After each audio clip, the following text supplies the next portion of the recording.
Hello! Aujourd'hui, on va se retrouver pour un énième update biblio parce que, comme vous pouvez le voir à cette pile, il y en a eu pas mal depuis le dernier. Le dernier, je l'ai publié en septembre, mais il datait d'août déjà. Et là, on est en octobre. Et au moment où je vais poster cette vidéo, mon anniversaire sera passé, mais au moment où je tourne la vidéo, il n'est pas encore passé, mais j'ai déjà reçu des trucs pour mon anniv, ce qui fait que il y a eu pas mal de livres qui sont arrivés et on a un peu plus de livres histoire de l'art ce mois-ci parce que j'ai pété mon crâne en prévision de certaines vidéos, dont une qui normalement est déjà sortie. Donc on va pouvoir commencer tout ça parce que y a du boulot là, hein, concrètement.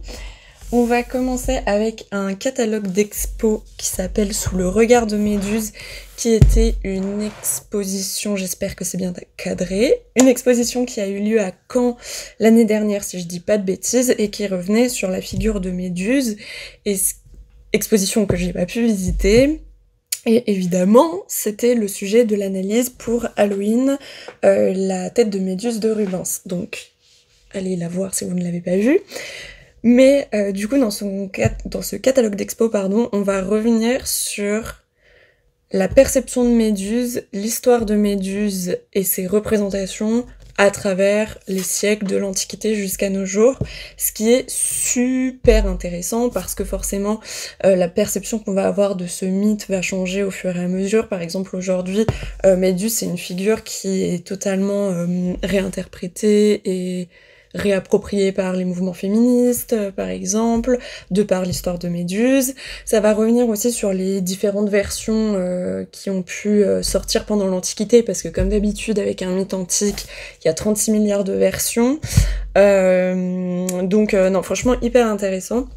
Et puis surtout, pour ceux qui passent le concours de l'INP, hyper intéressant parce que chronologie super large et qu'on a quand même un catalogue iconographique assez varié aussi au niveau des médiums. Il n'y a pas que de la peinture, évidemment on va avoir, j'espère que vous voyez, on va avoir de la céramique, on va avoir de la gravure, de la peinture, donc c'est assez intéressant. Franchement, il est vraiment bien fait, les explications ne sont pas trop compliquées et ça accompagne quand même bien le lecteur, donc franchement je vous le conseille, ou même si vous travaillez sur ce genre de sujet en ce moment, etc. C'est vraiment un bon catalogue et j'ai totalement craqué sur ce catalogue d'expo. Généralement les catalogues d'expo c'est quand même un coût. Voilà, celui-ci est à 39 € par exemple et je l'ai pas acheté d'occasion, donc ça m'a un peu piqué, mais je suis très très contente de l'avoir dans ma bibliothèque, parce qu'évidemment c'est un personnage qui m'intéresse. Donc moi je peux que vous le recommander en lecture du moins. Vous devez pouvoir le trouver en bibliothèque, je pense. Il est à Forney, ça je sais, mais en ce moment il est emprunté, il reviendra un moment, mais voilà. Pour continuer, ma mère m'a refilé un vieux guide du musée d'Orsay, parce qu'à l'époque, elle était allée à l'inauguration du musée d'Orsay quand il a ouvert dans les années 80, si je dis pas de bêtises. Et du coup, je sais pas, je trouvais ça trop intéressant d'avoir un ancien guide d'Orsay et de voir ce que c'est devenu aujourd'hui, de voir les nouvelles toiles qui ont été acquises depuis, etc. Donc voilà, c'est sympathique. En soi, pour un moldu de l'histoire de l'art, c'est pas forcément très intéressant. C'est plus un livre outil qu'un livre à lire. Voilà, globalement. Mais je sais pas, je trouvais ça fun. Et puis c'était gratuit, ma mère me l'a donné. Donc évidemment que j'allais l'accepter. Ensuite, alors là, tout autre sujet. Le grand atlas de la mythologie nordique, je n'y connais absolument rien en mythologie nordique et c'est un truc que je voulais combler depuis un certain temps. Et un soir, mon copain rentre à la maison et me sort, regarde ce que j'ai trouvé dans le hall de l'immeuble, parce que dans notre hall, il y a une zone où on peut poser les livres pour les donner aux autres résidents de la résidence. Et il y avait ce bouquin. Et il s'est dit, tiens, ma meuf, historienne de l'art, ça peut l'intéresser. Donc merci à lui. Je vais pouvoir un peu approfondir Enfin, approfondir, non, juste avoir des connaissances sur le sujet. Franchement, elles sont très très limitées et c'est pas mal intéressant parce que du coup, ça croise la mythologie avec ce qui a été produit en rapport avec cette mythologie, ce qu'ont produit les hommes par rapport à ça. Donc forcément, il y a des œuvres d'art quand même, ce genre de choses, et ça se fait un peu par personnage ou par thème, voilà. Donc franchement, sympathique. Faut dire, ça c'est le genre de bouquin pareil que soit tu peux le lire comme ça, parce que ça t'intéresse et tout, soit tu l'utilises comme outil parce que t'es en train de travailler sur une toile à sujet nordique, etc. Donc voilà, donc franchement, très très intéressant. Hâte de le lire donc. Pour finir avec l'histoire de l'art, pardon, c'est un catalogue d'expo de la Tate, cette fois donc à Londres, qui est Now You See Us, sur les femmes artistes en Grande-Bretagne dans les années de 1520 à 1920. Donc forcément, pareil, là on est sur un catalogue expo outils parce que le fait de rassembler autant de femmes fait que leur carrière et leur vie est pas développée à 1000%, mais ça permet d'avoir des noms, des pistes pour explorer leur carrière, aller voir ce qui a été fait, etc. Donc c'est un outil qui va notamment me servir pour le calendar, parce que voilà, j'avais envie de parler quand même de personnalités qu'on connaît pas forcément et que je ne connais pas forcément. C'est aussi ça l'intérêt du calendar, et pas forcément de vous présenter que des œuvres genre super connues. C'est pas ça que j'ai envie de faire avec. Et donc voilà. Par contre, du coup, c'est un catalogue d'exposition uniquement en anglais. Je crois qu'il n'a pas été traduit dans d'autres langues, en tout cas pas en français. Donc voilà, si vous lisez l'anglais, it's cool, mais sinon ça va être un peu compliqué. Et donc ça aborde certains personnages, mais aussi certains sujets, comme par exemple les écoles d'art, comment ça se passait pour les femmes, est-ce que les femmes étaient acceptées dans les écoles d'art ou non, à partir de quand elles le sont, qu'est-ce qu'elles ont le droit de faire, qu'est-ce qu'elles n'ont pas le droit de faire. Oh, sympa ça, avec les coques un peu japonisants. Bref, je fais du repérage du coup avec ce bouquin et je trouvais que c'était assez intéressant et important de l'avoir dans ma bibliothèque. Donc écoutez, on allie le travail à l'agréable. Voilà, et donc là, on va pouvoir passer un petit peu plus à ce qui est du loisir. Je vais mettre ça sur le côté parce que sinon vous n'allez plus rien voir. Donc, globalement, j'ai craqué mon slip sur certains, sur d'autres... C'est des cadeaux. Sur d'autres, c'est mes cadeaux d'anniversaire qui commencent à arriver, donc très satisfaite. Donc on va commencer par parler BD, roman graphique, livre à images finalement. On va commencer par salon de beauté. J'ai chialé comme pas possible. C'était des bons pleurs. Enfin, des pleurs tristes, mais c'était des bons pleurs. Ça a déchargé un truc, mais... Vraiment, si vous avez l'occasion de lire cette BD, je vous le recommande fois 1000. C'est très très beau. Du coup, c'est un livre qui est une adaptation d'un livre de Mario Bellatin, qui s'appelait aussi Salon de beauté. Donc on va suivre l'histoire de 3 personnages qui travaillent dans un salon de beauté, qui sont travestis et donc qui font leur taf de salon de beauté, coiffure, maquillage, tout ça pour des femmes. Et la nuit, ils se prostituent et... Au début de l'histoire, on apprend qu'il y a une maladie qui commence à apparaître dans cet univers-là et qui donne ces petites écailles aux personnes malades.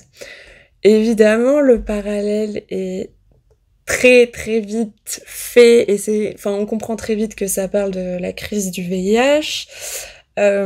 Et forcément, ça va amener des morts, des tragédies, etc. Et peu à peu, le salon de beauté ne sera plus un salon de beauté, mais va se transformer en mouroir pour accueillir ces personnes malades qui n'ont pas encore d'accès à un traitement qui peut les sauver pour qu'ils puissent mourir.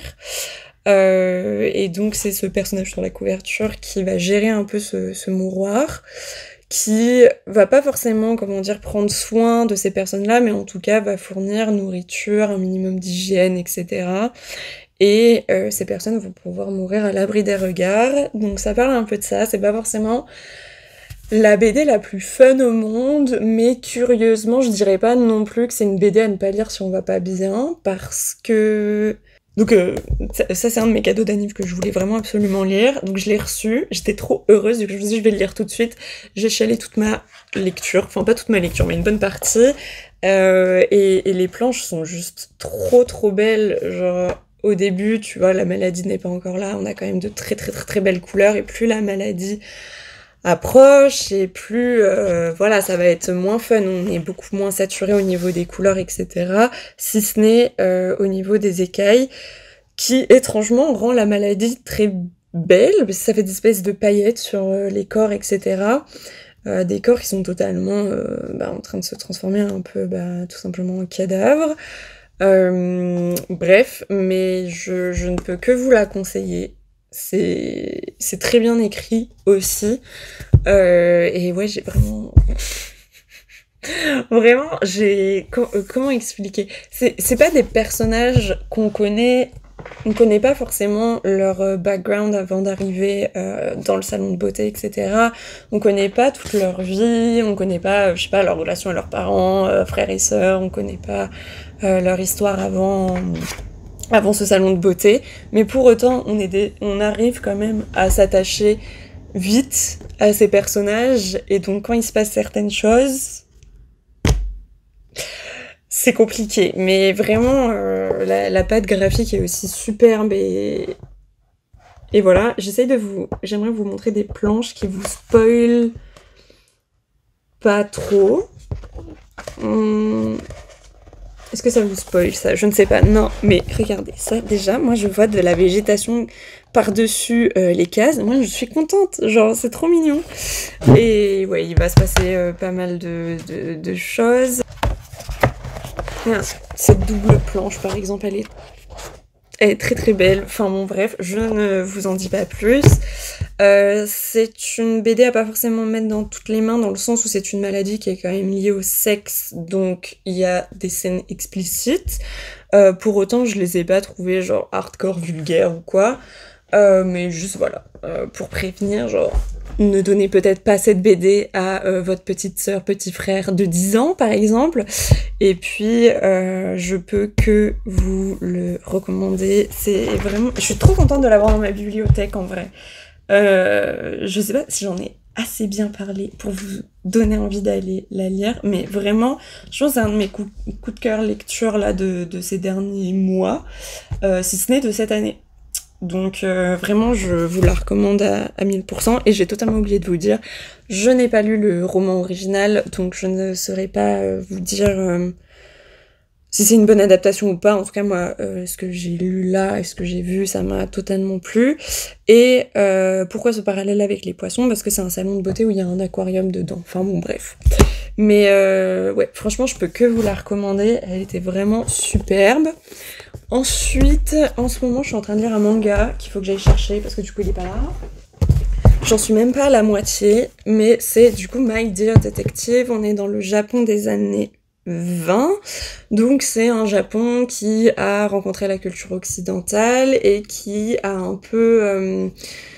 comment dire, qui est peut-être un peu troublé au niveau de son identité, où à la fois on peut encore avoir des Japonais très japonisants, tout simplement, et des Japonais qui sont déjà dans une espèce d'occidentalisation, au niveau par exemple du style vestimentaire, des architectures qu'il peut avoir à Tokyo, etc. Enfin bon, bref.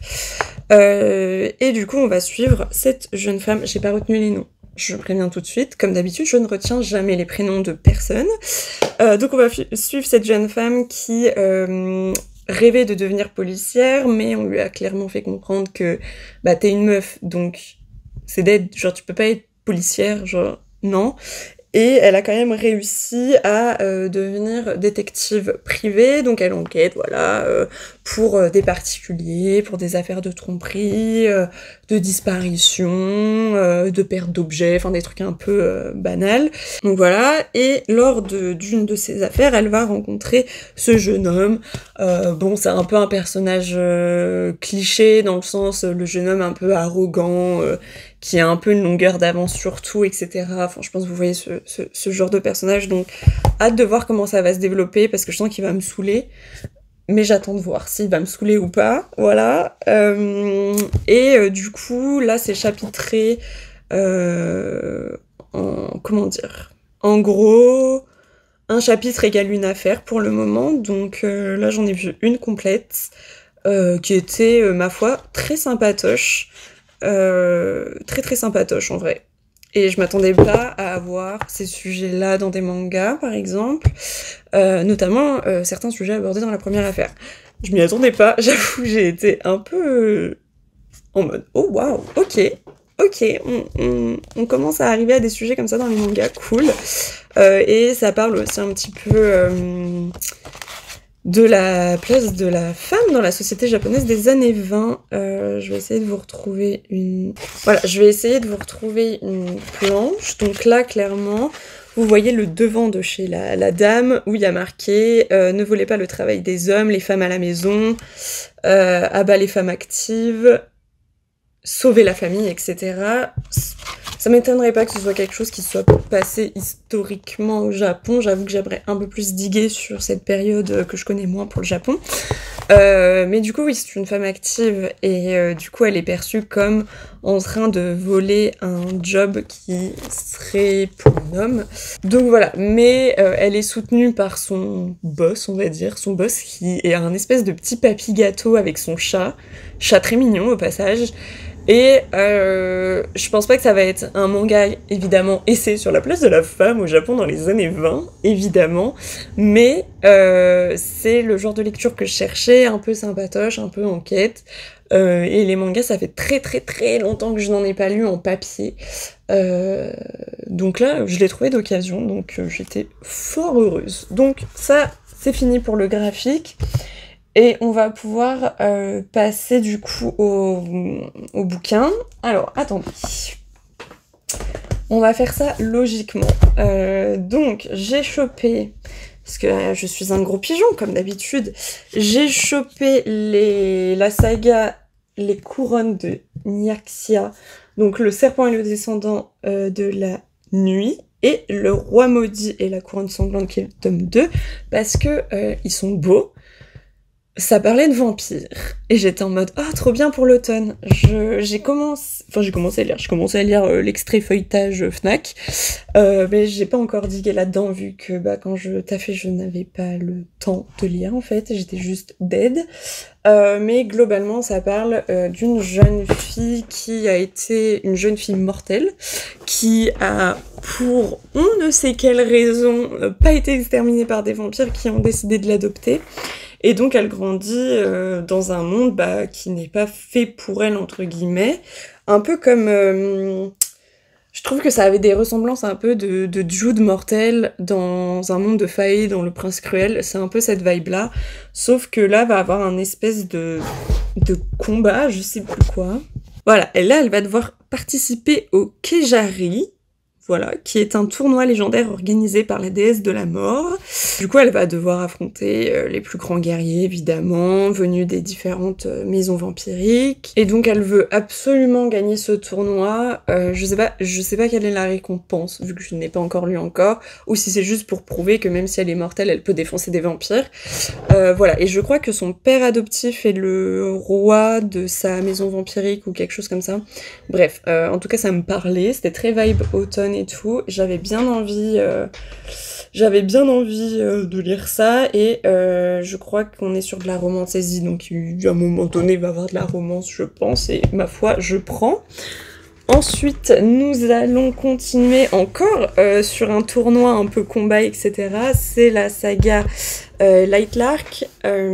Pareil, enfin, est-ce qu'on peut parler de la beauté de ces bouquins, en fait? Enfin, allô?